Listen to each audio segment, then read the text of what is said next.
Hey guys, this is E10 Sun from SunBros. Today I'm really excited to be bringing you guys this brand new video, but before we get started with that, I want to make sure I remind you guys on how to get entered in for a chance to win our guaranteed skin giveaways that we do every Sunday night during our 1-hour question and answer live stream. All you gotta do is make sure you're subscribed to the channel, give the video a thumbs up, and comment below with your in-game name and which skin you'd like to receive on either the NA or EU servers under 700 vouchers. And remember, the more videos that you do this with that are uploaded each week, the higher chance you have to win. Hey guys, welcome to our patch notes coverage. Me and Cal are hanging out today. What's going on, Cal? Hey, how's it going? Pretty good, man. I'm excited about taking a look at these changes. I know that I have skimmed through them briefly, just a few of the changes. I don't really know much about what's going on yet. I didn't want to spoil it. I like to really find out as much as I can while we're recording, and you haven't looked at it at all, right? No, I keep hearing about these ones from other servers all over the place. I was just waiting for the official release to talk about it. Right, so the official release is officially released, so we are going to go ahead and go through them together, and as always on the SunBros channel, we're going to really break down, you know, whether it's a nerf or a buff, how severe it is, and what it's going to mean to you guys. We're going to give it a rating of 1 to 10, so you guys know how severe the buff or nerf is indeed going to be on the heroes that you guys are going to be playing. And we're going to be starting off with Veera, which is awful, but we're here anyways. Okay.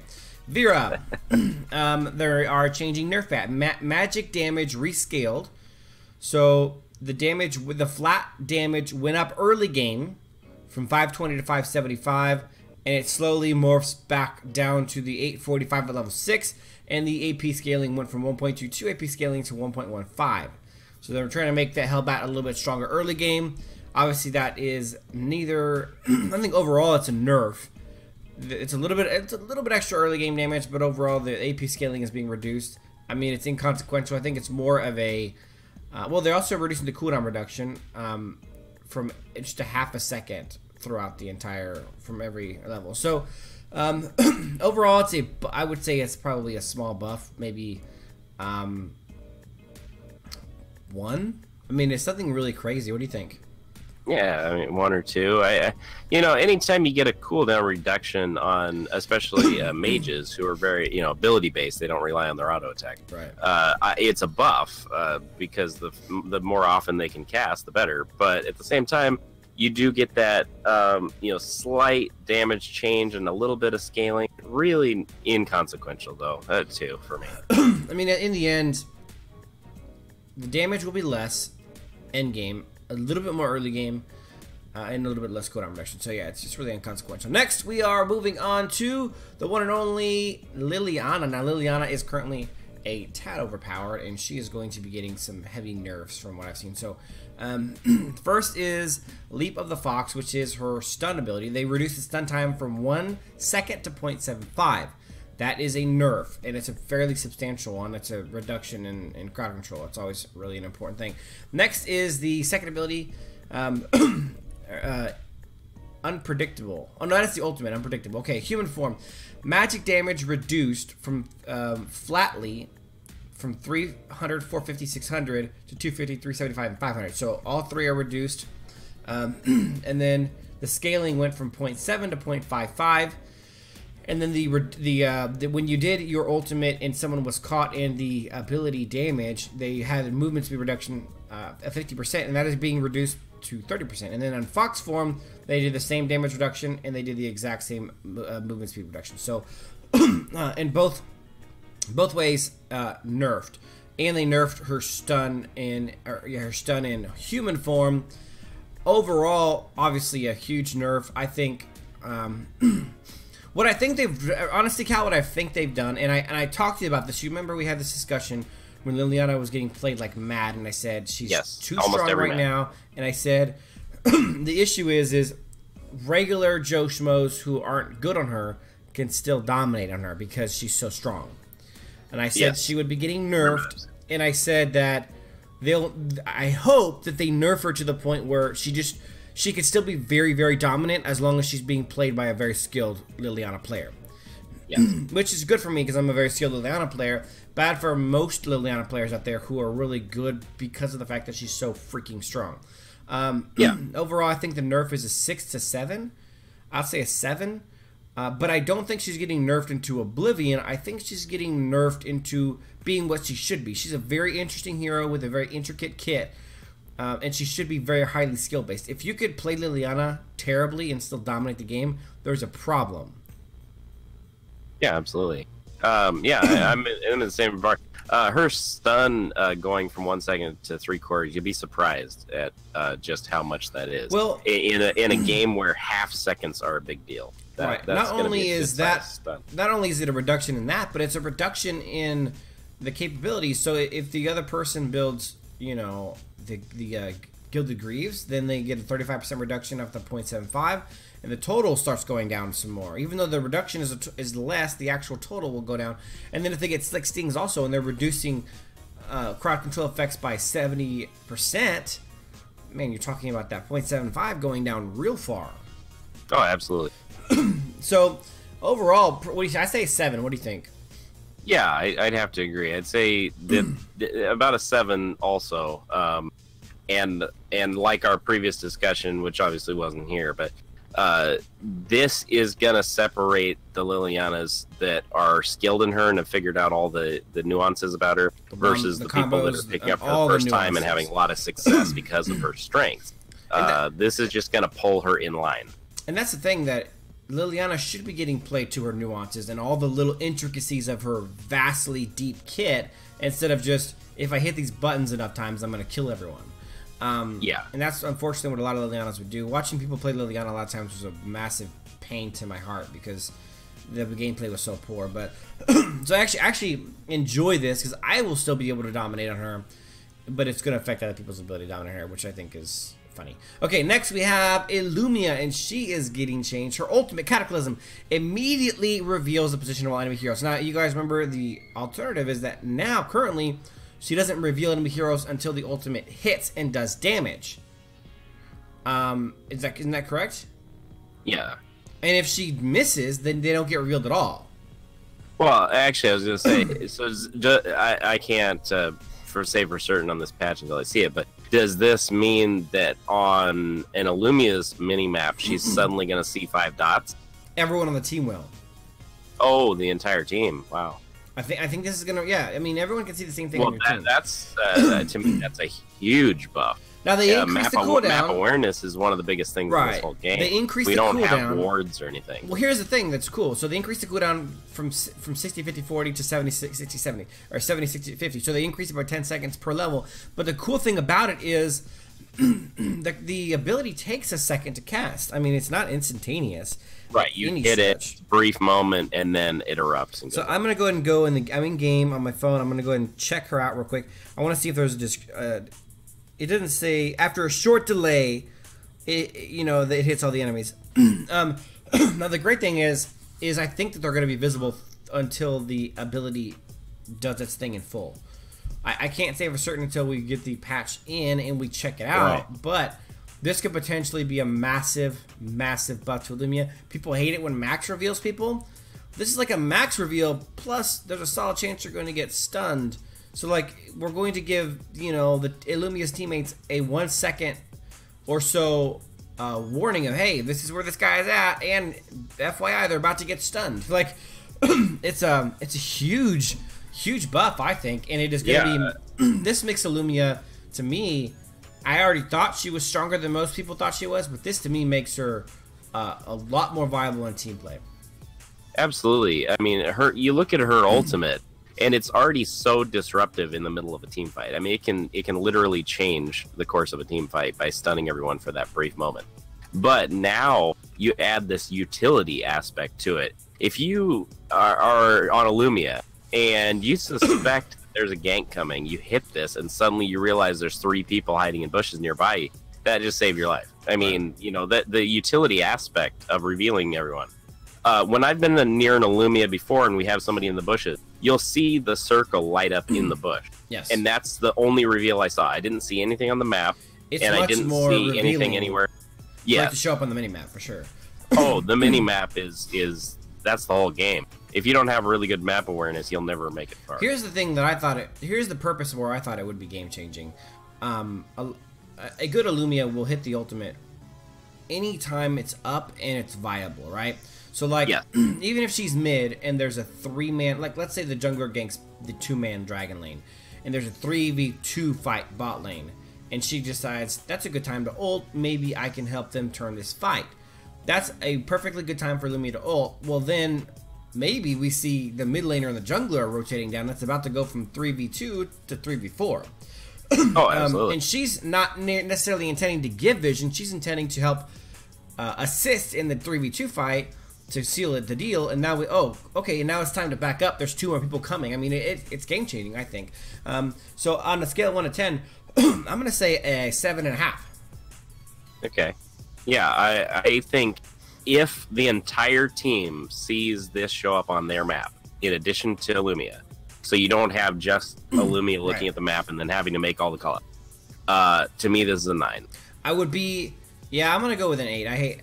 But I would be astounded. I mean, the whole point of the minimap is you can see everything your teammates can see. You guys can all see the same things as each other. Right.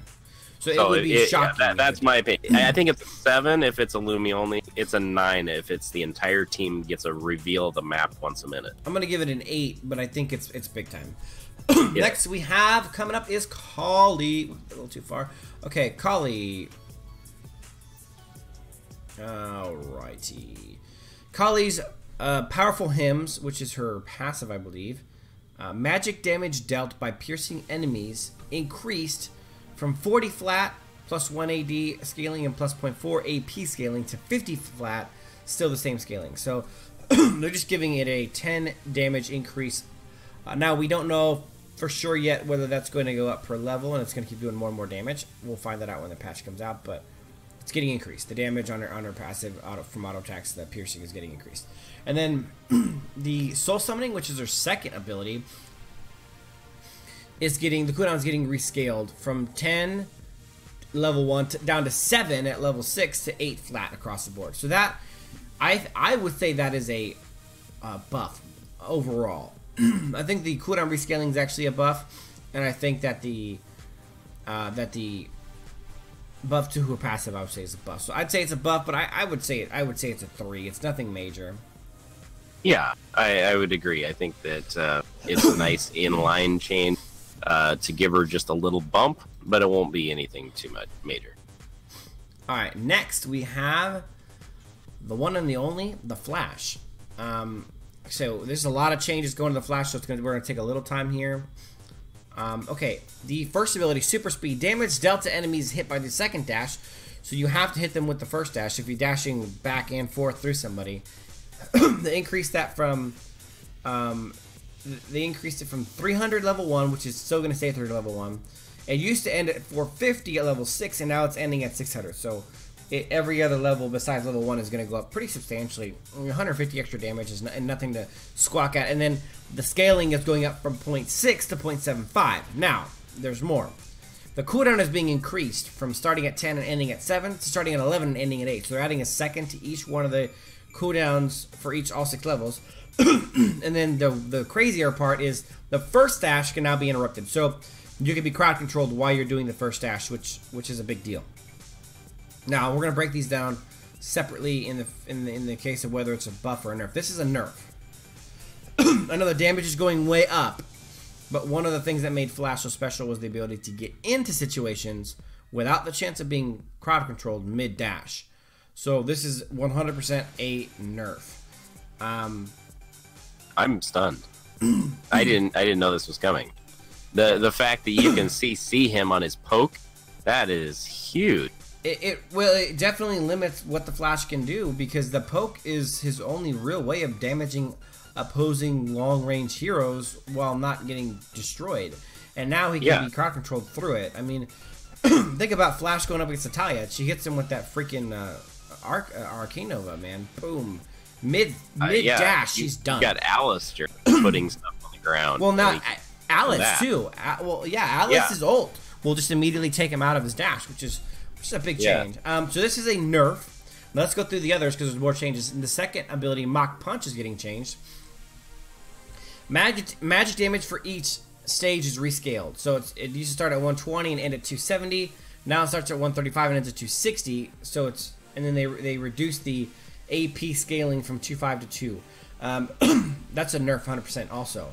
A little bit extra damage early, but at the end, in the end, you'll have a significant, not a significant, but a pretty decent decrease in damage. So that's a nerf, and then the ultimate is getting changed. Cyclone. Magic damage when moving rescaled up from 80 to 90 level 1. So it's going up 10 per all three levels, but the scaling is going down from 0.15 to 0.12. Now this is kind of a weird one because the damage difference is non-existent. That's nothing.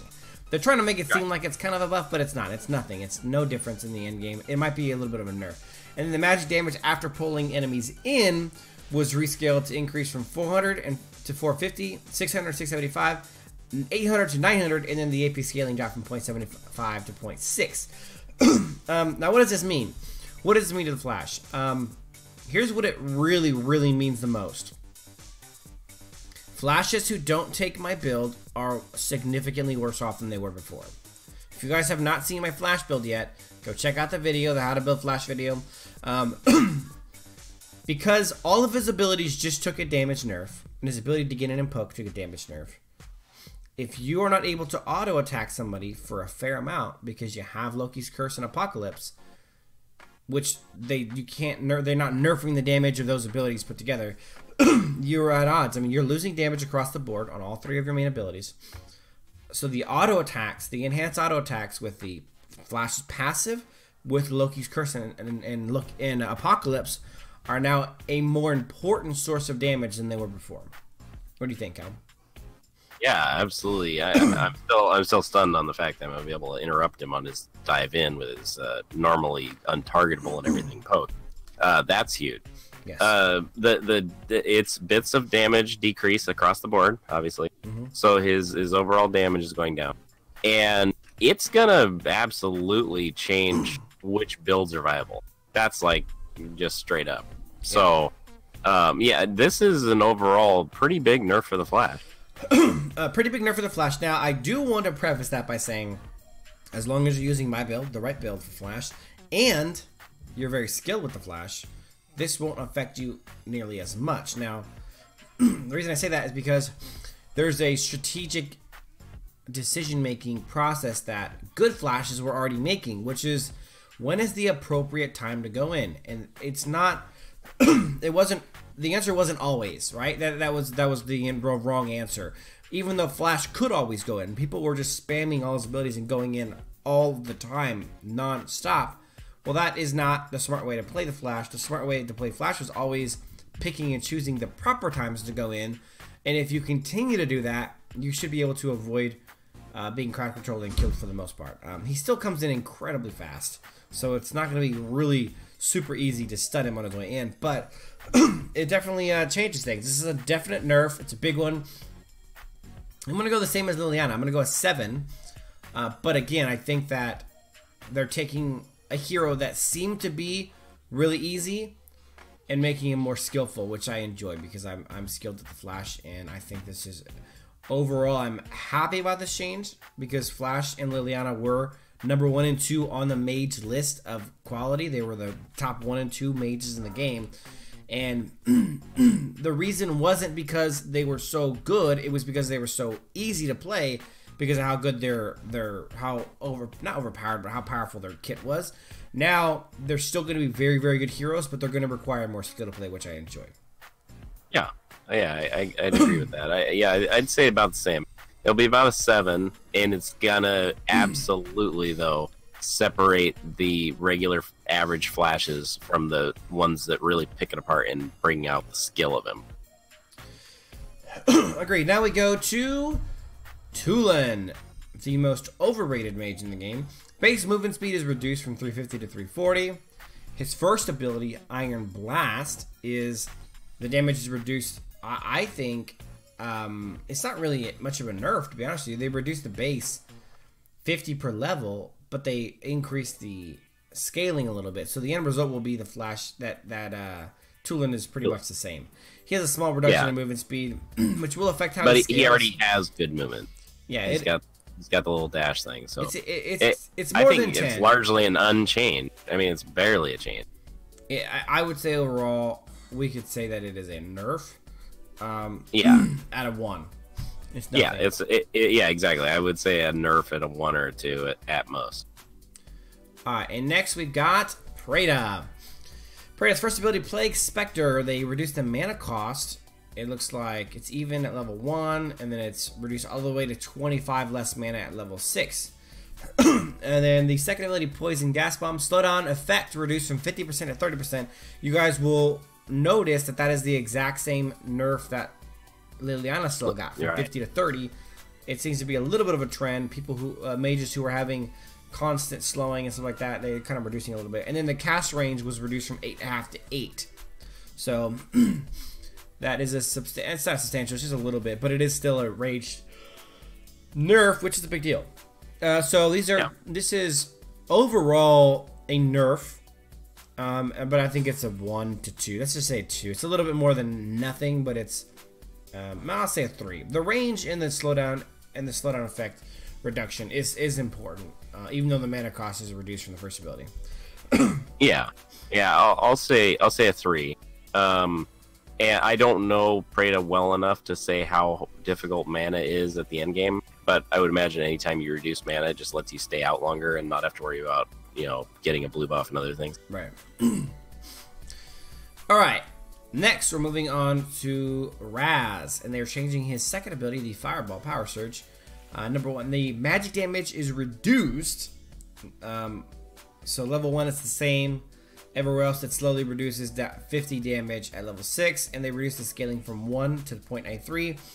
But they fixed the bug in which the magic defense reduction was not effective. So I believe that this is more of a flat change.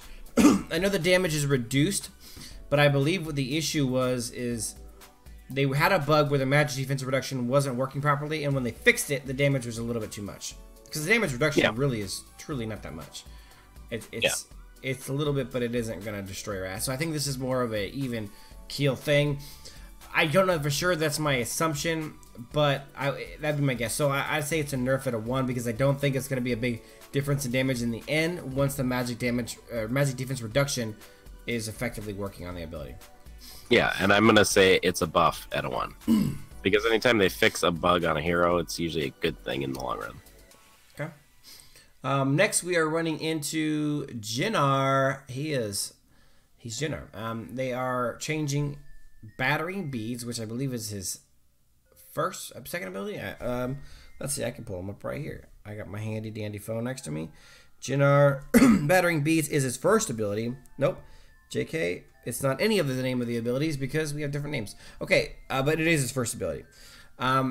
Magic defense increase, or magic damage increase from 300 at level 1. No, they're all the same. It's just the scaling. It's the scaling change. So 0.8 extra scaling, so that's a buff. Magic cost reduced pretty significantly. It's like 10 per level. And then they go to Sultra of Pain, which is the second Sutra Sultra. The second ability, movement speed reduction, rescaled from 35 to 60 to 50 flat. So that is probably overall a nerf, I think. Well, honestly, a buff. I think it's a buff overall because number 1, it was under 50% for 3 levels, and it was only over 50% for 2 levels. But I think it'll help his early game some, which I think is something that's important. So it's a small buff, and then the ultimate Nirvana, they reduced the mana cost of that also. So overall, buffs across the board for Jinnar, but not substantial. I will say the change is a level 3 change. 3. Yeah, I'd just say it too. But yeah, he's still very uninteresting. Have 0 interest in playing him. And yeah, he's just not great. He needs a rework. He doesn't need tweaks. Correct. Okay, here we go. Next to Aleister. Now this is an interesting one. I'm willing to bet that most people who read the Aleister changes believe that he's getting nerfed, and I'm going to tell you why that's not true. So this is the passive Wicked Plot. I'm gonna go to him in the game so I can really break down the changes. Okay. So, Wicked Plot. I know nothing about this, so yeah. Aleister's abilities and every third normal attack apply 1 curse stack on the enemy. The curse explodes at 3 stacks, dealing true damage. That does scale with AP. I'm actually going to go into hero trial mode to figure out how much the scaling is. Now, I read you the ability. I'll figure out the scaling in a second. But I want to go in and break this down. So now every third normal attack no longer curses the target. Only Aleister's abilities will. So you read that and you say, oh, that's a nerf. But hold the phone. True damage inflicted by explosion reduces is reduced from 130 plus 10 per level plus 4 AP scaling to 55 plus 8 per level at a 0.3 scaling. You go, oh, that's another nerf. 2 nerfs in a row. Hold the phone. Next, we have the mark duration reduced from 7 seconds to 5 seconds. So the marks are going to stay as long. Another nerf. Hold the phone. The interval before the mark triggers is reduced from 5 seconds to 0 seconds. Now, the way I read that, Cal, you tell me, is essentially there's no cooldown on the mark triggering for true damage. The marks can trigger over and over again. Now, that is an interesting change, and because all the abilities changed, the two of the main abilities changed also. So every third normal attack no longer applies a mark. The true damage was reduced. The mark duration, how long you have to get to the 3 stacks, is reduced. But the interval, so now these things can just keep proccing true damage, and I'll show you why that's a better thing now. The first ability, Magic Barrier, got changed. The cooldown was rescaled from 13 to, it was 13 to 9, now it's 12 to 9, so there's just small amounts here and there. But a lower cooldown early game, which I think is really good for him because he needed it. Matrix of Woe, that is the line stun. Matrix of Woe is the kind of, what is that, a pentagon? A sextagon? It's a sextagon. Yeah, I was going to say, it's a sex, yeah. Okay, so Matrix of Woe is a sextagon AoE damage thing, right? Now, this is where it gets interesting, folks. Every stage of damage, so it is a dot damage ability. It does damage in stacks. It keeps proccing, right? Every stage of damage in the Matrix will add 1 stack of curse. Before, you only took 1 stack for getting hit by it once. Well, this thing hits. I'm in the game now. He summons a Matrix, and it continuously deals 115 damage to enemies within the area and applies 1 stack of the curse when it appears and when it disappears if they're in the circle. Well, now every tick of damage will apply the curse, and I think it's a lot of ticks. I'm in game. This is the most interesting and substantial changes in the entire patch notes that I've seen. So I really wanted to test it out. Now I'm gonna do it to the wolf. 1, 2, 3, 4, 5, 6, 7, 8. He got 8 stacks on him before it went away. So that's 8 stacks of the curse, which is impressive because 3 stacks cause true damage. So that's one thing. Then, real quick, I want to tell you guys the scaling on the passive, because I told you I would mention that to you. The scaling on the passive is, Kyle, you got a calculator handy? Yeah. 40 divided by 16. Is 2.5. Other direction. 16 divided by 40. Low. Yeah. 0.4. 0.4. The scaling on the AP ratio for the passive is 0.4. So the true damage actually can go up. Now, the last thing I'm going to do real quick before I get out of this game with Aleister is I'm going to level to level 15 and see if the actual base damage on the passive goes up. And I can confirm the base damage is up to 270. So that you can have 270 base damage. And I'm going to just build a normal damage build because I really want you guys to get an idea of how much true damage you're going to be capable of doing on him. Actually, what this does also is it gives you the ability to build more tanky. Because the true damage is going to proc so much more frequently. So I actually like that a lot. So I'm going to build an orb. Let me give myself some cash money. I know I'm taking a little bit more time here, but I really want to make sure you guys thoroughly understand the changes to him and what they mean. No, you know what? Never mind, because the damage is going to change after the patch comes out. So the damage is going to be reduced, but it's going to proc like crazy. Then magic, so that's and then the ultimate is changing also. So that's Magic Prison. Each stage, so the ultimate also does dot damage, Cal. I don't know if you're aware of that, but the ultimate does dot damage also. Yeah. So the ultimate does dot damage also, and every stack of the ultimate's dot damage is going to apply the curse now. So if you, in theory, if you get Matrix to Will under them and you ult them, the true damage will literally be proccing nonstop. It'll just because the ticks are so fast. It sounds like that the amount of each tick is lowered, but that there's just going to be so many more of them, and they're going to be instant. And the true damage, yeah. So at first glance, everyone says his damage is reduced across the board. Well, no, the true damage is now going to proc 10 times more often. Maybe more than 10 times more often. Maybe 20 times more often. I mean, it's a lot. because think about it. Before you only used to get one curse.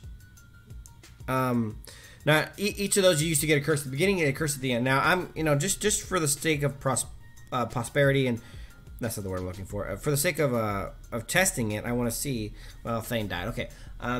So I was gonna see how many times the tick damage works. So 8 on Matrix of Woe. It's quite a few on the ultimate Magic Prison. I want to say it's probably in the 6 to 8 range also. So you could really, by doing that combo to somebody, you could proc the true damage a solid amount of time. It's really good. So overall, what seems like a nerf is actually a rework, I believe, to make him more effective. I messed it up. Let's see. I'm gonna do it real quick. I think I really want to find out. Okay, 1, 2, 3, 4, 5, 6. 6 ticks of damage. 8 on Matrix of Woe. So that's 14 overall. Cal, I'm not a math whiz, but 14 divided by 3 is going to be 4, almost 5. So yes, the damage potential for 5 ticks of true damage with one of those combos is so good. So overall, what seems like a nerf is actually a buff, I believe, and I'm going to say it's a solid buff of about 6 or 7. I'm going to say 7. The true damage that Aleister will be able to provide while completely crowd controlling people is legit. Yeah, and since they're going away from normal attacks causing the curses to your abilities, it's really going to step it up for people that are really good on Aleister about nailing the abilities on people. So it's going to be a payoff for good players. I think overall this is going to help Aleister tremendously, and I'm really excited about it because I think Aleister is an underrated hero. And the part that I wanted to really focus on was I was saying you could take in more support now, which is where I think he's best played. Build him a little more tanky, a little bit more like my Alice build or something like that. And the true damage doesn't scale crazily anyway, so you'll be able to get more of that from that. So I'm excited. I think it's going to be great for that. Now we're moving on to Natalya. Oh, what did you say? Did you give it a number? Oh, no, I didn't. I actually, this would probably be, this is pretty big for him overall, the switching of how curses work and stuff. I'd do about a 7. Yeah, solid. Okay, then we are moving on to one of my favorite mages in the entire game, Natalya, who is getting delicious buffs. Okay, first is she needs more buffs. Yes, she's underrated still. She just had some nice buffs. Oh, you know, everyone says she's trash. She doesn't get played in tournaments or anything like that. So here we go. Arcane Spirits. Each fireball that hits an enemy hero will restore 10 mana and reduce cooldowns by 0.6 seconds. Cal, how many fireballs come out of this chick? Oh, I don't even know. It's well, while we discuss the rest of the changes, I'm going to be loading the trial mode so I can test it out because I think it's fairly substantial. Okay, so that's the first thing. Lethal Raids is her ultimate. That's also getting changed. Shield damage reduction increase. So that's the shield that she gets, which, by the way, makes her immune to crowd control as long as that shield is up, Cal. Oh, yeah. That was one of her biggest things about her rework. Yeah, well, that shield just got buffed up hugely. Oh, my gosh. They buffed it from a base of 500 level 1 to 500, and then at level 3 though is an extra 200 from 800 to 1,000, and the scaling more than doubled. In fact, it's 250% higher. They went from 0.3 to 0.75. Wow, that's one of the biggest scaling increases I've seen in a while. Protects her, but she's immune to all crowd control effects while the shield's up. Now the shield's going to be up way more often. So I'm in the game now. I'm going to shoot this. I'm just going to guess. That's going to be really hard to tell. Oh no, it's not. They start off behind her. I think it's 6. So, let's see, it's 5. So that's 3 seconds that you can shave off of the cooldown of this ability, which isn't really that long in the first place. It starts out at level 6. Let's just go ahead and upgrade it real quick. More importantly, the mana. The mana, yes, the mana. A lot of mages have some mana issues, 50 mana every time you hit somebody with it. Now, you have to hit an enemy hero. It can't an enemy hero, right. But if you hit all of them on someone, you're talking about getting 50 free mana and reducing the cooldown. The cooldown at level 6 is still 6 seconds, so you're reducing the cooldown in half. But if you got cooldown reduction, let's say you get 40% cooldown reduction, you're potentially reducing the cooldown to nothing to being able to cast it repeatedly. I mean, that says to me a skilled person on her who's good at hitting that is rewarded. My build on her at the moment has 40% cooldown reduction. So you go from 6 seconds to what? 6 seconds is 2.4 seconds, so you're going down to 4.4 seconds. Then you reduce that by 3 seconds if you hit them all. So you're talking about taking that cooldown down to 1.4 seconds, Cal. She's becoming a Raz poke. It's a Raz poke for her arcane spirits, which hit a lot harder than Raz's poke. Yeah, but she needs to hit them, of course. It's hard, they're not easy to hit, but yeah, whew, that is sexy, and your boy's enjoying that. While she's getting a huge fat shield. Yes. So this is a buff across the board. I would say to the effect of scale 1 to 10, an 8. No, 9. I was gonna say an 8, but yeah. I think that it's solid. You got to be able to hit your arcane spirits. That if you miss them like a dick, so then even if you take away the arcane spirits, though, the bonus. Increase in the shield quality. I mean, the shield just got double huge. size, more than double the size. Yeah, for her being able to survive ganks and things. I mean, you've already said this before, but you don't want to be an assassin jumping in Natalya post all these buffs. No, and now she can get out of dodge. I mean, you're talking about. The shield pretty much, it's just so big now. She can survive for a while. Yeah, and then her ult breaks crowd control. It now gives her an even bigger shield. I mean, Natalya's just, her future's looking bright. All right, next we're moving on to Krixi. Did you give it a number? Yeah, I said an 8. You said an 8, 9. I said 8, yeah. Okay. Next we're moving on to Krixi here. First ability, Mischief. Magic damage is increased. That's subjective, by the way. It's not really truly increased. It's evened out a little bit. They increased the base 100 per level, or no, 100 at level 1 and 250 at level 6. You're going, wow, a nice increase in damage. But they also reduced the scaling from 1 to 0.8, which is a significant amount. It's 20% less scaling. When you're talking about scaling, to the point of getting 1500 ability power, which isn't hard to do, you're actually reducing the damage by 300. So it's actually technically a reduction in damage. It's technically a nerf. Scaling's the number you always need to pay attention to. At full build, it's a nerf. Yeah, exactly. It's a little bit extra early game, but at end game, it's a nerf. Magic or mana cost rescaled. So it's more early game, less late game. That's crazy. That's not something you don't see. And the cooldown is reduced from 7.5 to 6 at level 1. And then at 5 seconds still late game. So it's just early game. They're upping which is good. She needed a more early game poke, and this is helping her for that. So it's more of a balance change than it is a huge buff. Nature's Wrath, her knockup, they increase the cast range from 6.5 to 7. Here's the crazy thing. Liliana's stun is 8 meter range. They just reduced the range of Preyta's knockback from 8.5 to 8. And her knockup is only 7 range. Isn't it crazy how much longer the range is of other mages? It is. It absolutely is when you think about it compared to other mages in the same lane. So overall, I call this a buff, but I'm going to give it a 3. It's not really substantially going to change her quality.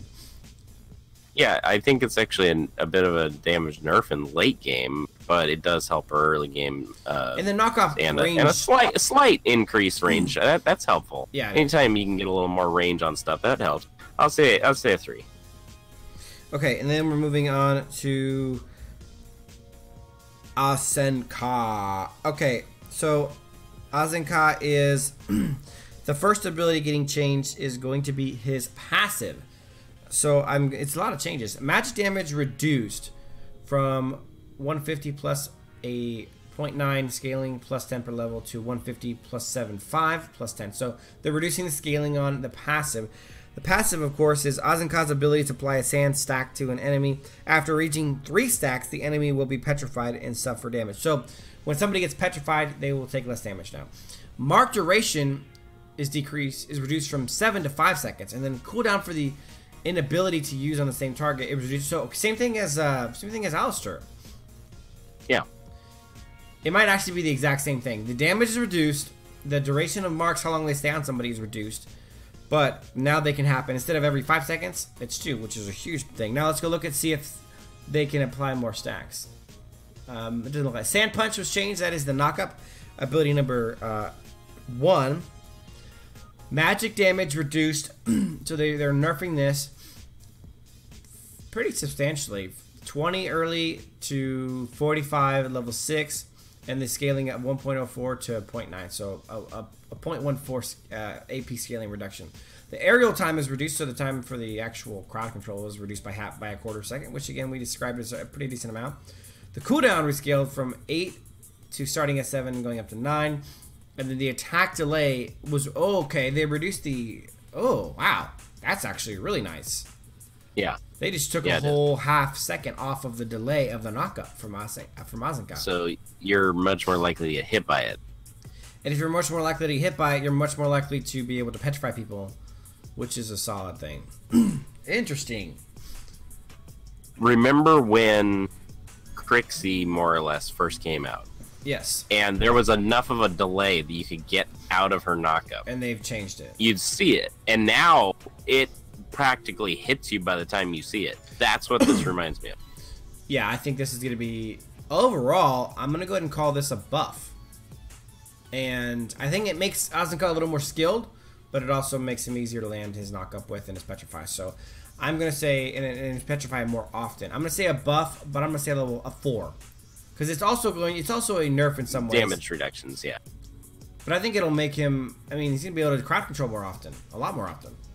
Right. Which is the really crowd control doesn't last quite as long, but his utility is in his strength is being able to do it often. So by allowing him to do it often and not have people walk out of it, all of that is very helpful for him as sort of a control mage. So I think overall it's a pretty good buff. I'll give him a 4. Okay, and then... Excuse me, folks. Moving on to Xennial. Xennial's Ultimate Angelic Splendor. The duration of damage reduction effect reduced from 3 seconds to 2.2 seconds. So that's actually a surprisingly solid amount. That's 25% reduction in how long he can reduce damage. What do you think?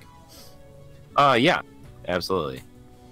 So it's a 25% reduction in how long he can do the damage reduction phase of his ultimate, and then the cooldown was increased from 70 to 50 to 70 to 60. So 5 seconds at level 2 and 10 seconds at level 3 increase for that cooldown. So nerf overall 1 to 10, I'd say it's a 3. Yeah, I agreed. More like just balancing him than it is trying to nerf him. It's not going to change a lot. All right, next is Omen, and we're looking at his ability Untouchable, which is ability number 2.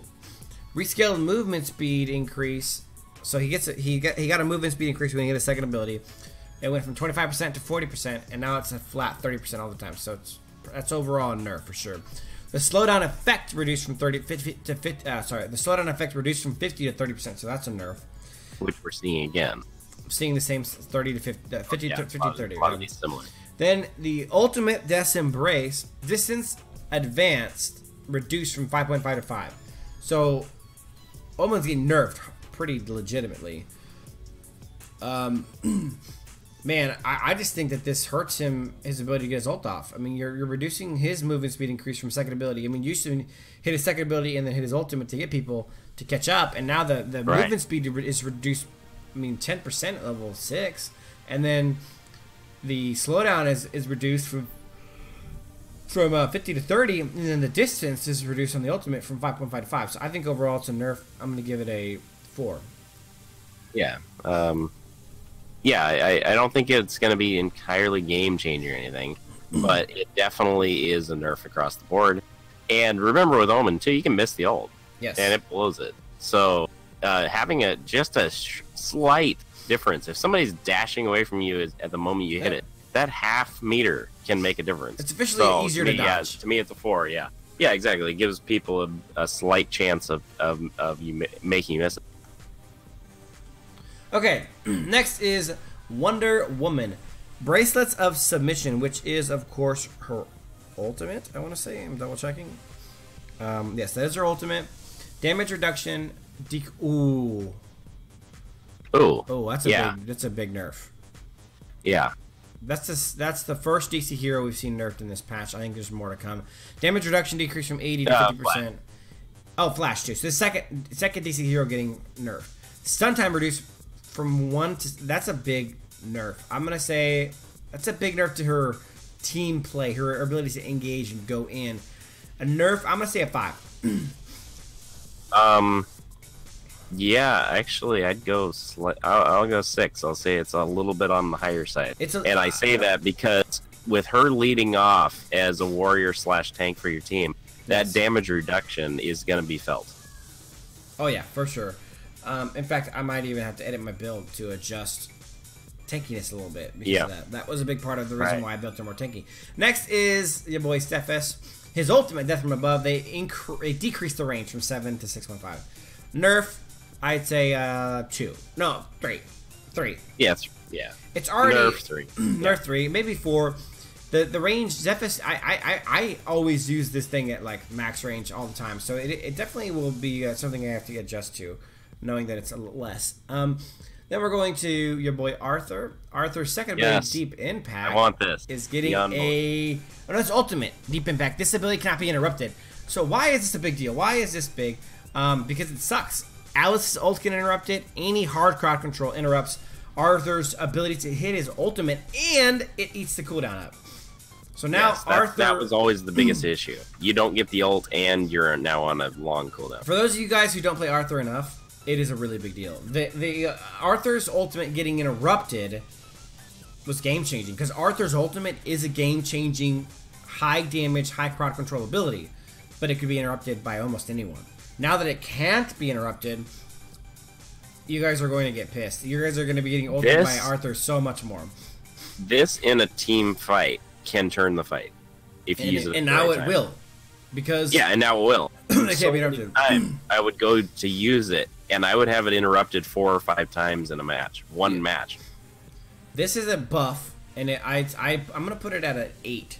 And the reason why I'm putting it at an 8 isn't just because, number one, it increases Arthur's laning, it increases his roaming and ganking, and it increases Arthur's team fighting. I mean, across the board, this greatly positively affects Arthur's gameplay. He's that much more useful to his team now. Absolutely. This is, for me, it makes the hero viable. Because by being able to interrupt your biggest ability, just absolutely nerfed him to the ground. Right, and what people not being able to use your ult. And what people didn't realize about this is that because when you're playing the correct build on Arthur, which is the SunBros build, which has the Leviathan Mantle Raw combination, when you combine that with his second ability, your burn damage is insane. But it wasn't just that. When you ulted someone, not only did they get knocked up and they were stuck in your burn, but the ultimate provided a massive burn also. The quad burn combo with the ultimate can melt squishies in the blink of an eye, but if they can interrupt it, it doesn't matter.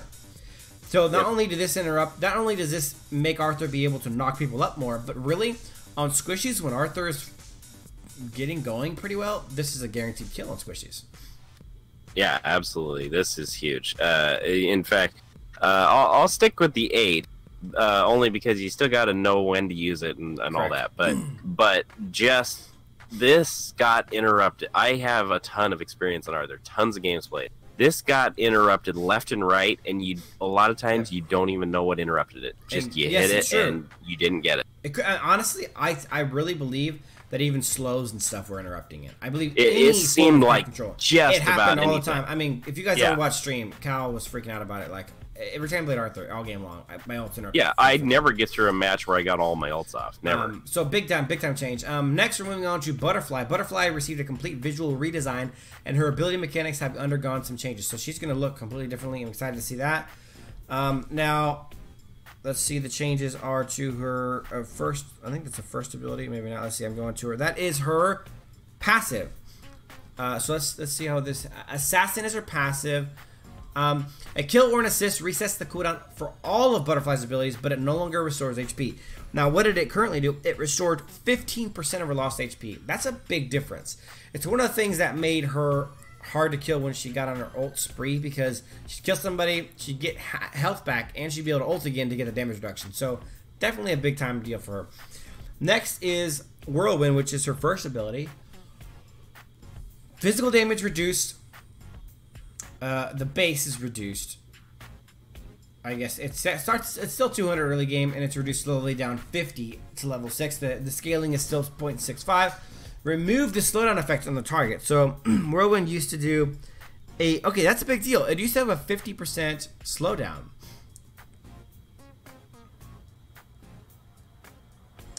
Okay, so now she doesn't slow people, but she becomes immune to slowdown. So it removes slowdowns and it grants immunity to slowdown. But now keep in mind, it gives you immunity to slow effects, but not hard crowd control. It doesn't say untargetable, and it doesn't say cannot be crowd controlled. It says slow down, so it slows. Yeah, hard. She can still be hard crowd controlled, which is excellent. And she gets a 50% movement speed. This is going to be especially effective against marksman. Most marksmen have a slow, but not a stun or something like that. I mean, so imagine your Tel'Annas. Yes, that's sitting there nailing you and slowing you. Or Violet with concussive round. If she jumped you as Violet, you just toss concussive round at your feet and jumped away. Now that doesn't help. She can close the gap. Well, she can get to the spot you're rolling probably before you, because she has a 50% increase in movement speed. Right. Next, we have the second ability, Sword Propel, and that is getting a damage reduction. Again, the scaling is the same. It's reduced 40 at level 1 and 40 at level 6. So it's a 40. I mean, these are just minor damage changes. It's inconsequential. And no scaling either. And so it really might. Now we're going to the ultimate Backstab. Damage reduction lowered from 60% that lasted 2 seconds to 50% that decreases to 0% over 3 seconds. Wow. That is a big... that's really not... That's not nearly as much. No, because it decreases. I mean, that's a big deal.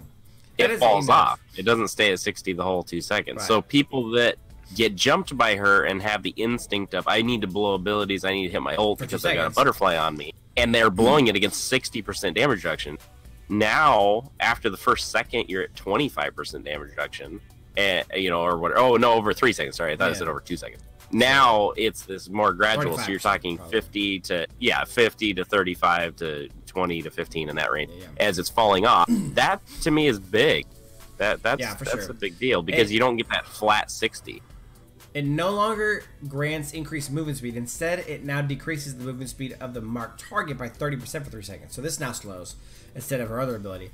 When the mark disappears or the target dies, 20% of the damage dealt will be converted to HP. So she gets HP from her ultimate now, as long as they die, instead of her passive. Dealt. To me, that says a lot. Because her passive, as it stands right now, you were looking at her passive. It's 15% missing. Her passive right now is basically she gets a free Crimson Banner when she ults and kills someone. Because Crimson Banner gives you 20% of your HP over 5 seconds. This gives you 15% instantly. So there's none of this cooldown. Crimson Banner has a 10-second cooldown. So if she's chaining kill to kill to kill, she gets 15% each one. And with Crimson Banner, you have a cooldown, so you only get the first one. You don't get the proc on each one after, because the kills are happening so fast. So her ultimate was a huge health increase, as long as she could just chain the last hit on somebody and then instantly ult onto the next person. Now she has to actually do damage. She can't hide in the bush and wait for your team to do 90% of the damage and then jump in and get a mega and expect all that. So to me, this is some big nerfs. I would say overall they're nerfs. I do think that they're trying to make her more of an assassin and less of a tank. I think that's the end goal here. Yeah. And they're giving her some, like, what's one of Butterfly's biggest problems? Movement, right? She doesn't have dashes. So by giving her a better chance against marksman, that's a big deal for her right now. Yeah, so overall I think it's a nerf. I think it's really mostly just an adjustment and how they want Butterfly played. So I'll say it's a nerf of a 4. Okay, I'm going to say it's a 5. Okay. Because I just think it's about average. It's not small, but it's not game-changing big either. Alright, the next hero we're talking about is Ahri. Ahri had her first ability spin, and all they did was they rescaled the damage, and they gave it more scaling, and they reduced more early game damage, and then more late game damage because of the scaling high. So it really just nothing changed. That's a nothing. That's neither a nerf nor a buff. It's just adjusted, and when she's going to get the extra damage. Next, we're moving on to Arduin, whose ability Bloodlust, which I believe is his first ability, or no, it's his passive, I think. Yeah, Bloodlust is the passive. HP restored increased. Now that's a big effing deal, Cal. I already thought Arduin was underrated. So this is how it reads in the game. If his health falls below 50%, he'll enter Bloodlust mode for 8 seconds. While in Bloodlust mode, Arduin restores 2% of his maximum HP when his abilities or normal attacks damage enemies. So that's pretty nuts. And You then encourage him to stay in the fight. His health is below 50%, but then you can restore health by now you're up to 4%. damage people. I like it. I like it. I think that's a buff overall. Well, it definitely is a buff overall. I think it's. I'm gonna say that might change Arduin's gameplay quite a bit, and I'm gonna say it's a buff of a 5. Yeah, and apparently a bug fix that was triggering when leaving battle for some reason. And again, like I said earlier in this, anytime you can do bug fixes to make heroes work properly, that's a good thing. So, although I think that's a nerf. I think he was triggering. Right? Yeah, he was continuing to restore HP outside of battle. Or something. Well, that might not. That actually might be a buff because Bloodlust has a 60-second cooldown on it. You might not want it to go off when you're leaving battle. Because of the cooldown. That is true. That's yeah. a quality of life thing, but I say a 5. Okay. Yeah. Next yeah, I'll agree. Is Arum, or as the rest of us like to call it, Arum, or Arum. She is getting changed, and what is she getting changed to? Arum is getting changed her ability Ravenous. That is her passive Ravenous Beast. Magic damage reduced from 80 to 60. The scaling is the same, so it's just literally a 20 flat reduction. HP gained is reduced to 20 flat also. That's a very, very, very, very minuscule change. Next, we have a change to Lion Tamer, which is her first ability. And the magic damage is reduced on that. 25 level 1, 25 level 6, and the scaling is the same. That's another minuscule change. So, nerfed 2. JK, nerfed 1. 2. Let's do 2. That's fine. Alright, next we're moving on to Gildur. And that is his ability Extravagant, which of course is his second ability, which is the big long-range stun. Right? Yes. Okay. Sure. It is. Magic damage increased from 300 to 400 level 1 and from 550 to 900, but the scaling went down. So, yeah, even scaling went down enough to make a solid difference as to really it's just evened out. Honestly, it's not really increased. That's a sham. You'll do more throughout the levels, but end game it'll even out. The cooldown is reduced from 10 from 10 at level 1 to 9, and then it still ends at level 7. Or 7 seconds. And mana was reduced 5 at level 1 and 20 at level 6, so that goes down. I think those are, I'm gonna say a buff overall of a 2, 1. Yeah, this is still a guy who needs a bit more change. Yeah. I don't know. This is just real moderate. Okay, next we're moving on to Grakk boy, and Grakk looks like he's getting a nice solid buff. Okay, so yeah, Grakk is getting a buff. This is his first ability, Earthquake, and the way it reads now is Grakk stomps, dealing magic damage to enemies within range and reducing their movement speed by 30% for 2 seconds. Each enemies closer to Grakk will take double damage, and their movement speed will be further reduced. Well, it looks like they're just adding a silence. Yeah. So that's a big buff to me. Big buff. There aren't very many silences in the game. This is why the buff is big. You guys ready? Kai, you ready? Oh, I'm ready. This is why the buff is bigger than just a silence. Because when Grakk got into a good position to ult, people would be able to dash away. Guess what you can't do when you're silenced? You can't dash. Anything? You can't flicker. You can't do anything. So it's going to be easier for Grakk to secure his ultimate on more people. Next, his second... that half a second is all he needs to hit the ult. The ult has a delay on it, so he stomps and ults, and now you have no delayed time to be able to dash away. Next, his hook is getting a buff early game. They reduce the cooldown by 2 seconds at level 1, and it evens out to the same 12 seconds at level 6. So, overall, buff on Grakk, 7. Yeah, I'm actually going to say an 8, because we don't see very many people with a silence. Well, he's now the second. If he flickers in on people, or he hooks the right person, a silence is huge. I had a minuscule amount of time to be able to escape if I got hooked. Now that doesn't seem like it's going to happen as likely. But again, like you're saying, if you flicker, stomps, ults, that's game changing. Okay, so I said 7, you said 8, right? Yep. Okay, now we're moving on to Zuka.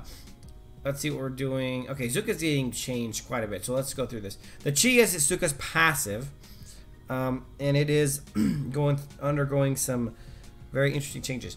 They increase the attack damage. So Zuka's passive. Let me read it for you guys. So we got it. Every 20 seconds, dealing damage to an enemy hero triggers Zuka's chi, increasing his attack damage by it scales for the next 8 seconds. So now it's gone from 8 seconds to 4 seconds. So the time is half, but they've increased the damage increases. So it used to be from 14 to 20 through 1, 2, 3, 4, 5 different sets of levels. Now it's only 4 groupings of levels, 5, 9, 13, instead of 1, 4, 7, 10, 13. But the damage has gone from 14 to 20, starting at 25 to 40. That's delicious. So for 4 seconds, he's going to be boss. You're going to have to really learn. Ideally, you'd learn how to time the chi. So you go into a fight with chi up, because 40% damage increase is a hell of a lot of damage.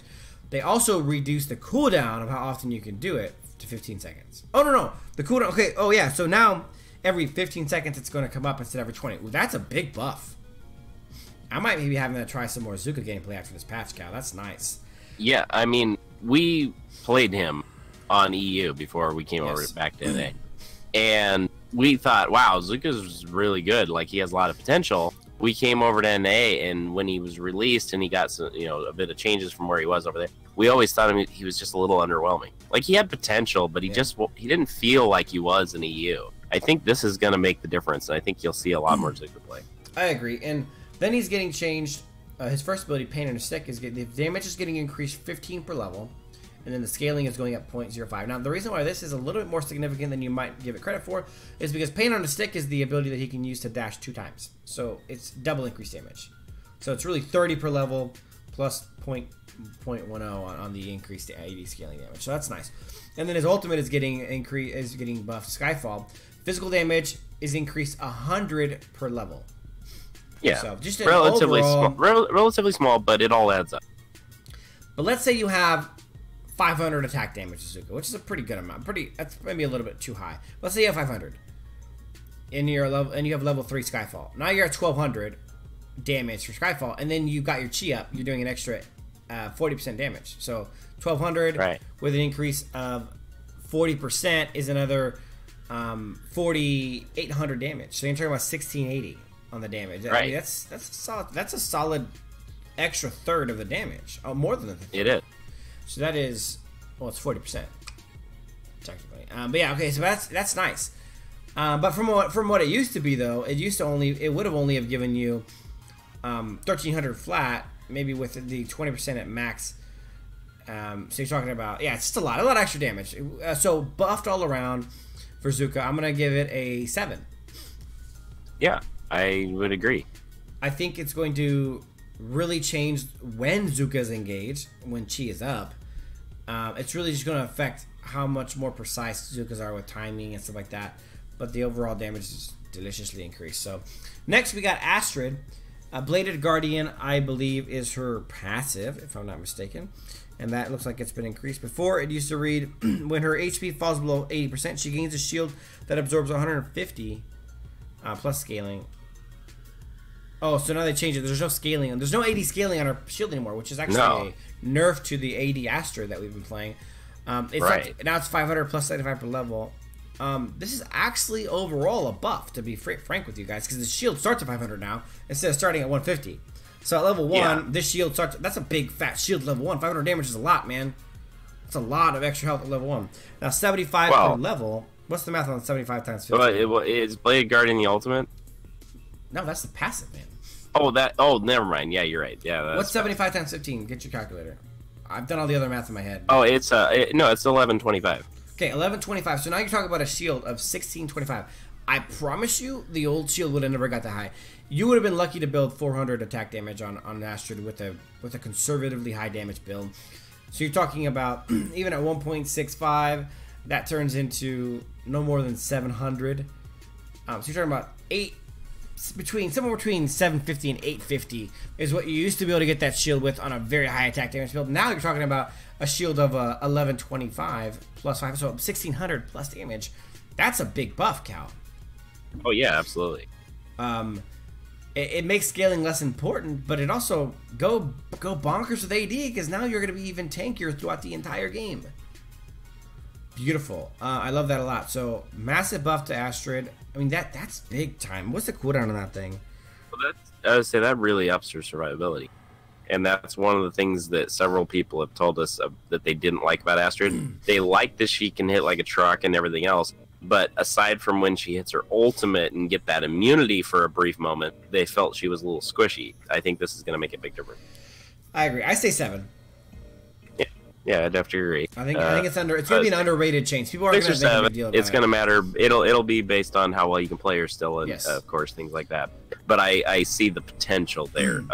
A larger shield is going to make her just. I think people will underrate it, but it's actually much nicer. Yeah. The nice thing too is if you are in a big battle, the shield procs don't hit your ultimate yet. Wait on that ultimate until the shield goes away. Let your shield work itself out first. That's a big change. Okay, then we have Max, who's getting Bionic Blender changed, and I want to double check, but I think that is his passive. No, it's not. It is his first ability. That's the one where he spins his robot arms in a circle. His movement speed increase went from 10 to 6%, and then the hold on a second. Every time he hits an enemy, he increases his movement speed by 10%. So now they've reduced that to 6%. So it went from a maximum of 50% to a maximum of 30%. So that's interesting. That's a decent nerf.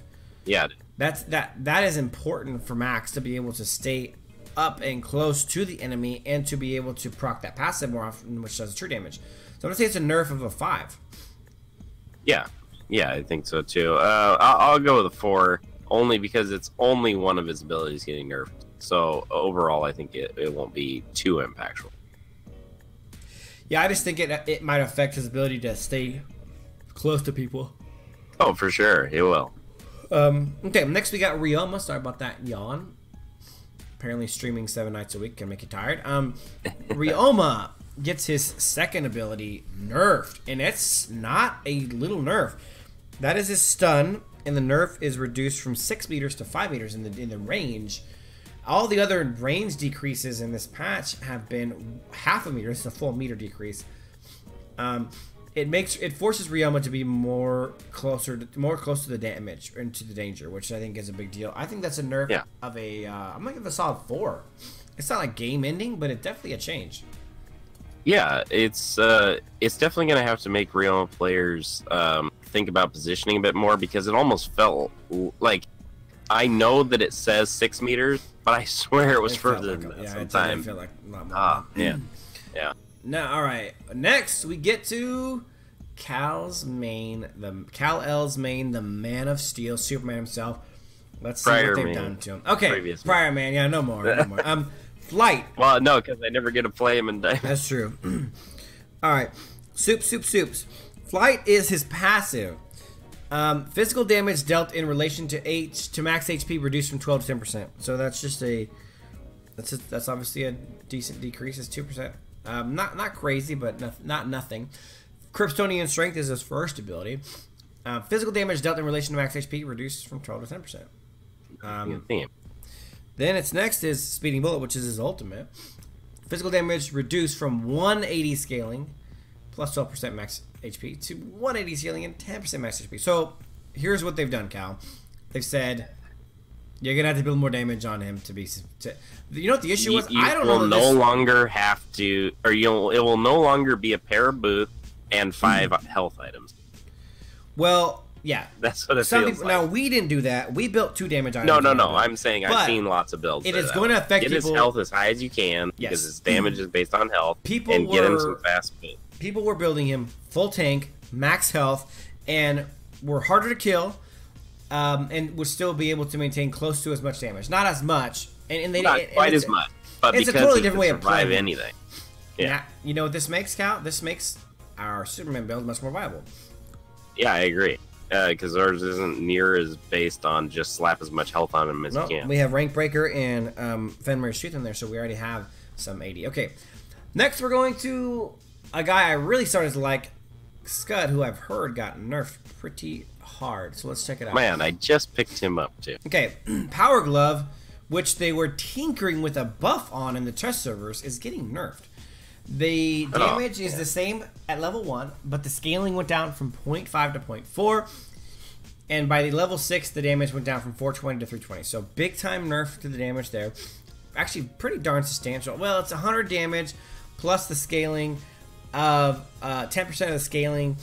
I mean, overall, it's going to make a damage difference of about...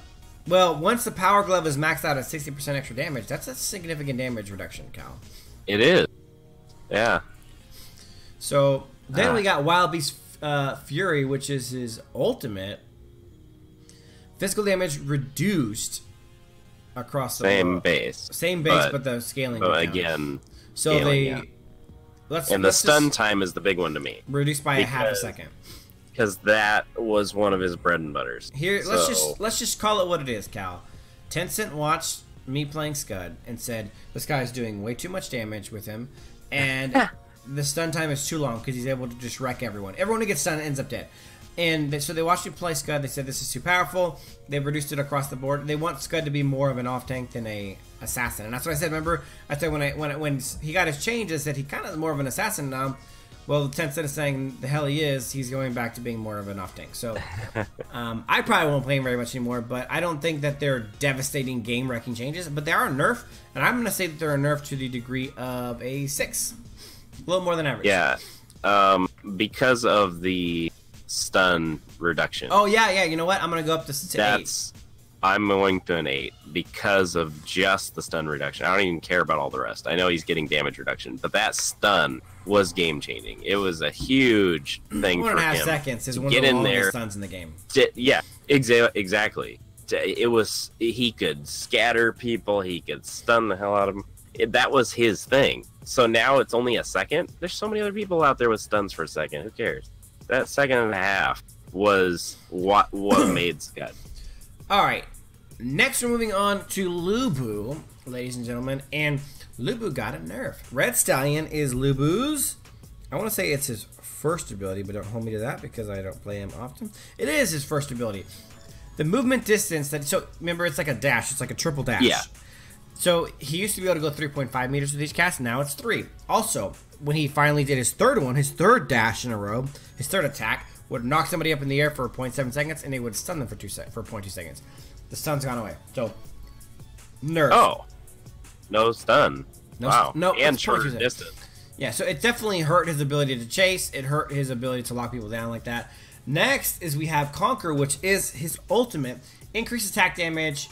So they're just making him make a little more damage. So this is overall though, I think it's a nerf. His first ability is really important to his kit. I'm going to say it's a 3. Yeah, I'm wondering, based on that distance reduction, if his escape is going to be as good. Because it always seemed like it was really hard to ever chase down a Lubu. I mean, it definitely affects his ability to get over certain walls, I think. Right. So, yeah, it's going to be interesting. I think overall it's a nerf. Even with the slight buff on the ultimate, I'm going to go... Oh, man, no stun. And a shortened distance. But they still get knocked up for 0.7 seconds. Yeah, I was gonna say I'm probably gonna go at least a 3. Okay. It's fairly moderate, but it's not a 1. Okay, here we go. Rourke is getting a quality of life buff. They fixed the bug in which Rourke's passive armor decrease effect would not be added to his normal attack. That's weird. It's an odd issue to have. That is a weird bug. So I'm going to read this to you guys so you can see how it works. His passive, yeah, I'm not gonna read all that, but it's fixed. Whatever the hell is wrong with it. Next is Charge Shot. Its first ability, they reduced the damage caused by each arrow from 240 to 225. That was 1000% needed. His first ability was way too powerful. And the scaling's down. Yeah. So that's a nerf of 4. No, 3. It's not that much. It's not that much damage.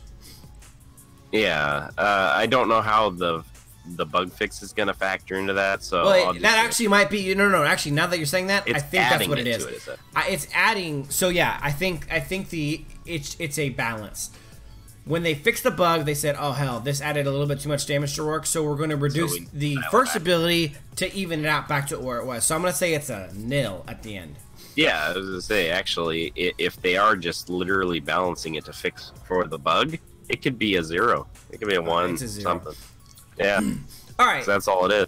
Now we're on to your favorite hero of all time, Malok, who is getting a buff to his cleave. It looks like they're increasing the physical damage from 350 at level 1 to 370, and from 800 to 920 at level 6 with the same 1.880 scaling.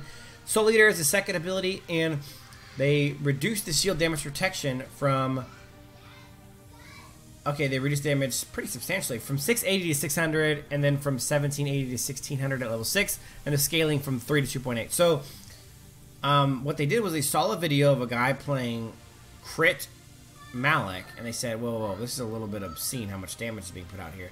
The free shield is too big, so they obviously fixed that. The shield HP reduced has been changed also. To 170 at level 1 to 150, and then from 445 to 400, and they changed the scaling from 0.75 to 0.7. Overall, it is going to be, I mean, I don't know. I'm going to say overall it's a buff, personally. What do you think? Yeah. Yeah, I think extra damage. Yeah, I think overall it's a buff. I'm going to say it's only about a 2, though. Yeah, it's a 2. Maybe even a 1. Nothing too crazy. Alright, next we're on to Valhein, and they increase his base attack damage from 169 to 178, which makes his early game a little bit stronger. Then they change Pocket Glaive. What do they do to Pocket Glaive? Let's go and take a look at Valhein in game and see what Pocket Glaive... This is a big change, so I want to make sure I'm following it correctly. Pocket Glaive is his passive. So every third normal attack becomes a glaive with an additional random effect, and it grants one attack. Okay, so let's see what it does now. The red glaive damage rescaled from 1.4 AD plus 0.65 AD to 100. Oh, so it has a flat amount now. Plus 12 per level, plus 1 AD instead of 1.4, and the same AP. So that actually got buffed for AP Valhein, essentially. Yeah, which is his strength anyway. Correct. Blue glaive damage rescaled from 101.55 to plus 12 per level 6, and so it's really AP Valhein is becoming more viable with the passives. Blue glaive cooldown reduction changed from reducing the cooldown of ability 2 and ability 3 by 1 second to reducing the cooldown of all his abilities by 1, which again favors AP Valhein. Yellow glaive damage rescaled from 1.55 to 100 plus 12. So they reduced the AD instead. It literally is just a buff across the board to AP Valhein. The ratio of red, blue, and yellow glaives has been adjusted to 4:4. So blue is going to be the more rare one of them. Next, we get a change to Bloody Hunt, which is his first ability. And the magic damage increased from 225. By increase, they mean quote-unquote increase. 225 to 300 at level 1 base, and then from 350 to 450 at level 6 base, but they reduced the 80 scaling from 1 to 8, and they left the AP the same. Hey, Cal, I'm going to give you 2 guesses what that helps. AP. AP Valhein is again buffed up. Exactly. Next is, sorry, the, oh, that is it. Okay, so, yeah, so across the board, AP Valhein has been buffed. So actually, I'm going to look at this as 2 ways. I'm going to say AP Valhein, this is a change, a buff of I'm going to say a pretty good amount. 6. Yeah. Yeah, I was going to say, this is, for him, could be a 5, a 6. And then AD Valhein, the one you shouldn't be playing anyway.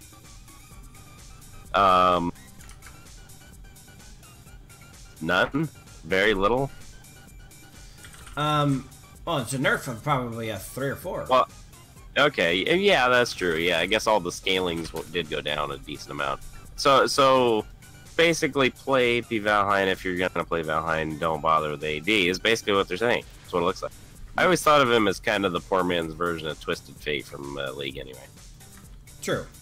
Okay, so the base range of Slims was increased from 7 to 7.5. Now I want to see exactly what that means. I'm trying to figure out what the base ranges are now of the marksman, and I don't think we have an actual number anywhere for that, do we?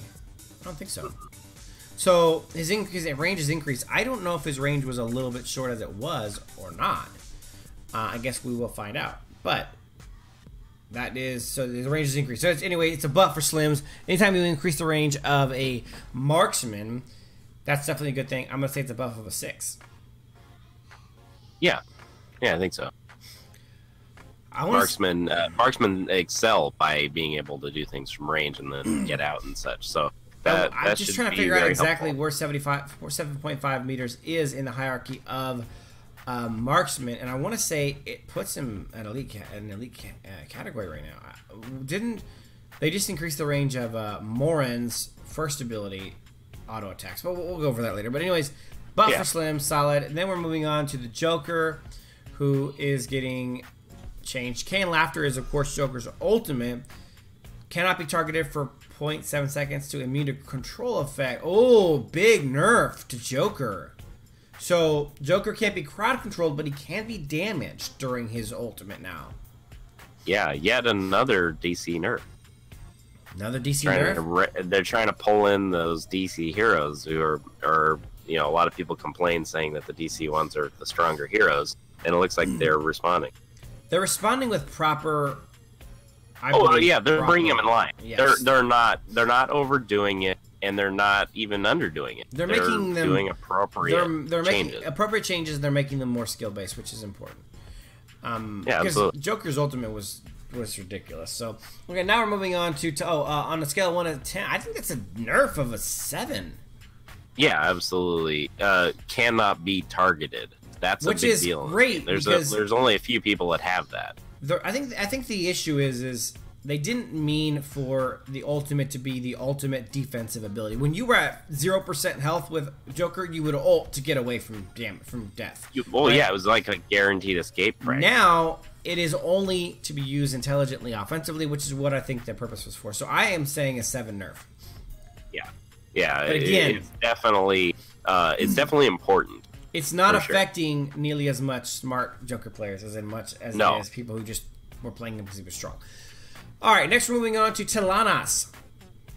Attack speed gain per level reduced from 4 to 3%. Base attack damage increased from 157 to 163. Interesting. Okay, then she's got to changes to her ability Morningstar, which is her first ability, although no, it's a passive. Alright, passive Morningstar. Increased attack damage reduced. Attack damage reduced from 10 to 8%. Okay, so it's a nerf. Tel'Annas' attack damage is increased by 10% when their ally heroes are nearby. So now it's 8%. Then they changed Eagle Eye, which is her first ability. Eagle Eye now reads bonus attack speed increased from starting at 20, ending at 35, starting at 30, ending at 40. Magic damage increased from 30. Ooh, okay. The base is increased, so this is a big early game buff for her. But the scaling is down. But scaling isn't nearly as important on 80 as it is as AP because they can't get. No, I know. The cooldown is reduced. Overall, this is a buff to her. Now, okay, so 0.2 AD. Let's say she gets 500, which is a solid amount. 20% of that is only 100. She gains that in the flat already. So it's definitely a damage buff, I think. Well, no, overall, I think it's a damage nerf. By the end. It's a damage nerf. But early game should be much stronger. Early game, that's going to be a good buff. Yeah. So overall, I think it'll help her. In the attack speed she means she's going to be able to hit more often. 10% early game. I mean, man, that Eagle Eye is going to be that's going to be something you really have to watch out for early game. Really interesting. And then they changed her second ability, Penetrating Shot. Rescaled, reduced movement speed from 30 to 50 to 40 flat. So 40% movement speed. Again, what does that help, Cal? Does it help maybe the early game? Again, wow. A lot of interesting changes. Now we're moving to the ultimate Era of Chaos. There's a lot of changes here. They reduced the damage. No, they changed the damage, but it's overall going to be a reduction, I can tell you from looking at it right now. 3, 4, 500 scaling to 6, 8, 1,000. So they doubled all the damages.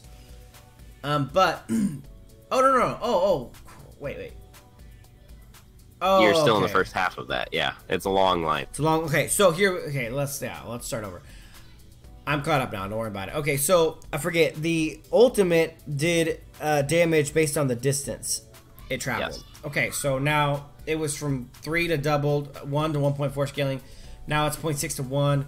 I mean, it's a massive nerf on the ultimate's damage. Yes, big. Not a huge part of her overall kit, though. No, it's not. You used it more for the stun, but they also... Yeah, the stun is what it was about, yeah. Stun time rescaled from 1 second to 0.75 to 1.75. So what they've done now is they've made the stun scale based on the distance it travels, which is interesting. Yeah.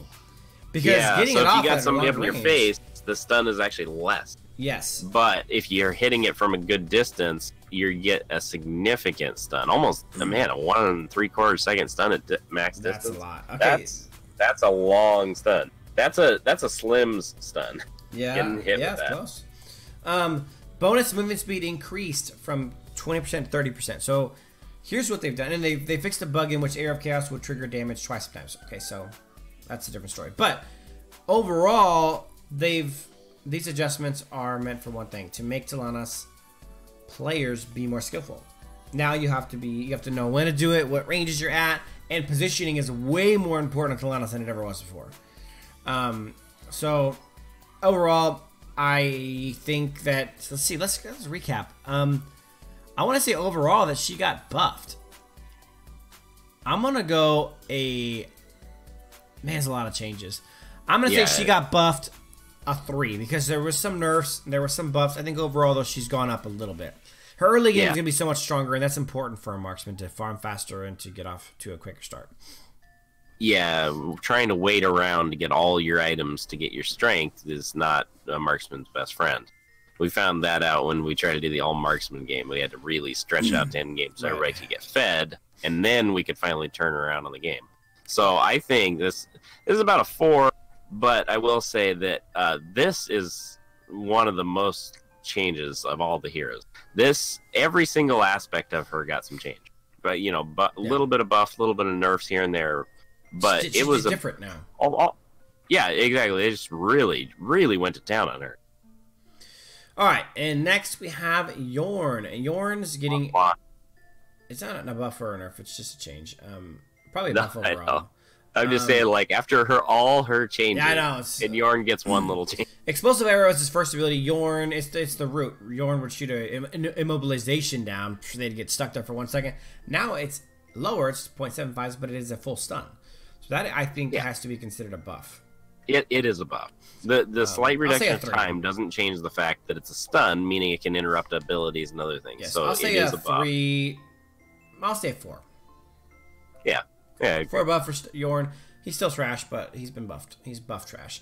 Okay, next we are going to Fennik. They changed Thieves' Mark. That is his passive. I want to be positive of. That is not his passive. That's his first ability. Ability range increased from 0.75 or 7.5 to 8. That's a solid buff. Rolling Lightning is his second ability, and they cannot be targeted while rolling. That's huge. That's huge. Especially if you're using it defensively to try to get out of something. Yeah. Okay. So to me, that's a big deal. So Fennik got a buff. I'm gonna give it a solid 7. Yeah. Next time you have an ability, between the range as well as another hero getting an ability where you can't be targeted. That's a big I'm gonna give it a 7. I think that's a long roll too. You ever play against Fennik? Yeah, he rolls all day. And it's a slow roll. It takes time. Yeah, but here's the reason why it's amazing though is we've talked about it. Anytime someone has the ability to A, not be targeted, and B, get increased range, they're big deals. And when you get them both, 7, man, for sure. Yeah, sure. Now we're going to Lindis. Piercing Gaze is Lindis's first ability, which gives her illuminates, gives her vision. Then it gave her a little bonus of bonus damage, which is getting reduced.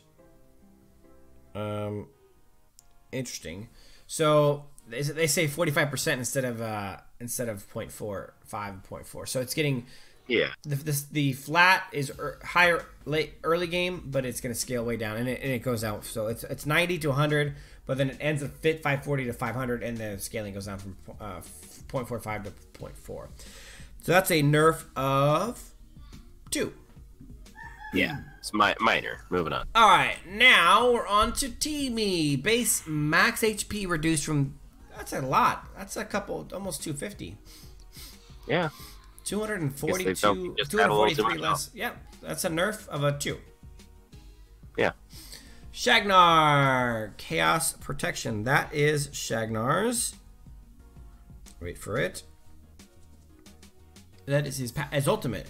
Duration of... I probably didn't need to find that. I could read it and find out. Okay, duration of control immunity and damage reduction for teammates increased.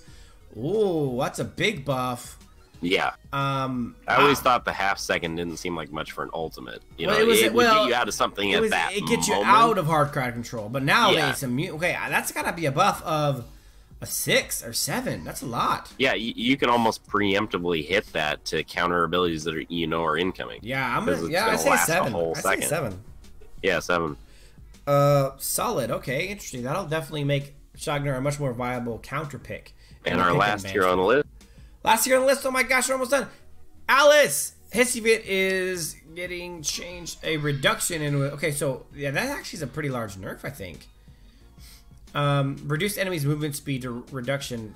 It used to be 35, 40, and 45, and now it's 25, 30, and 35. 10 across. 10 across. It's a lot. That's a nerf of a 5.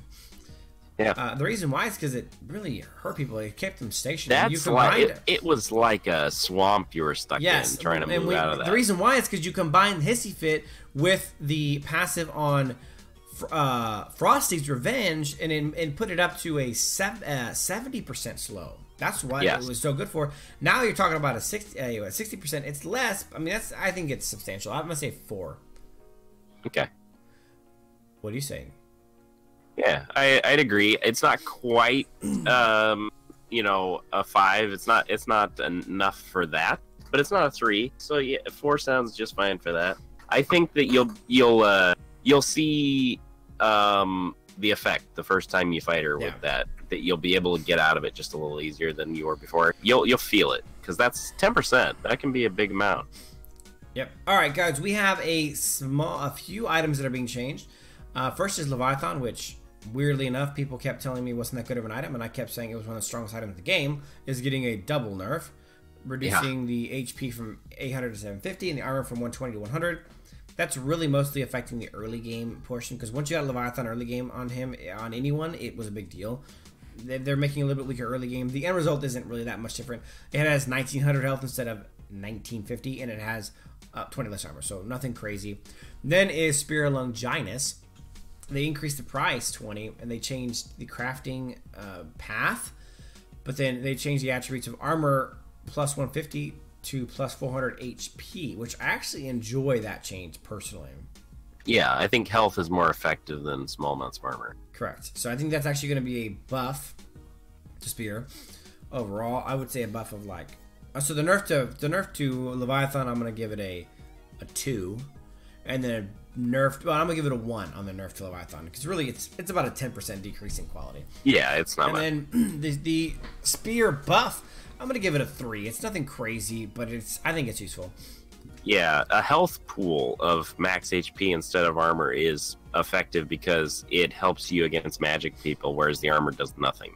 So that effective health pool can save you in situations the armor can't. Plus, you're more likely to build armor on other items, so the overall mitigating effect is less. Okay, so now we're moving on to Frostcape. The price was reduced by 30. And they decrease the armor from 250 to 200. That's perfectly acceptable. Frostcape is an item getting built on every freaking hero that needs to slow somebody down. It's in so many builds. It was when an item is basically mandatory. That's when you need a change.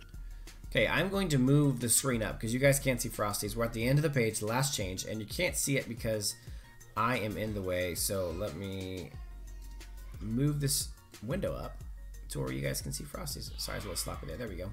All right, Frosty's Revenge is getting a massive change. The price is increasing dramatically. Wow. So that's a solid increase of 240. That's been a really popular item lately, I've noticed. Yes. Okay, they changed the path, the tree, but we want to see the changes. Change attributes from magic defense plus 220 to max HP plus 850. I love that change because it's much more useful on a mage to get HP than magic defense in most situations. Yeah.